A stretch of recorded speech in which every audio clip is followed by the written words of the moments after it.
Haleluya. Ushaiona kitu kile kimetupwa, kikiokotwa na kitunzwe vizuri, huwa cha dhamana.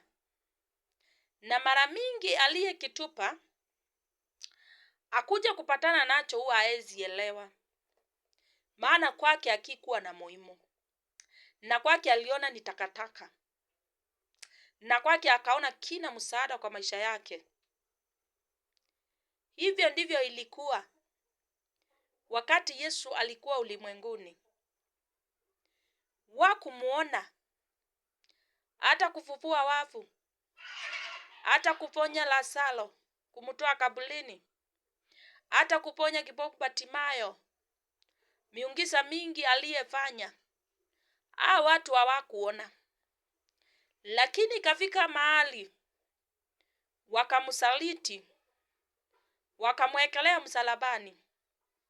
Mahali pale giza ikaja mchana. Miamba ikatingika ikaanguka. Hapo ndipo walijua ni Yesu alikuwa wa maana. Wakasema aje? Ati kumbe alikuwa mwana wa Mungu. Na ni kweli alikuwa masihi wa Mungu. Na ni kweli huyu kweli alikuwa masihi wa Mungu. Hivyo ndivyo kile kitu kinatupwa kuwa kiwa. Wakati mwingine hakina maana. Lakini kuna maana mingi sana ukiwa na hiyo kitu. Lakini wewe huoni. Maana unakichukia. Maana unakidhalilisha. Maana unakidharau. Lakini ile siku kitakuondokea. Ndivyo utakili kusema ati kumbe kile kitu kilikuwa cha maana.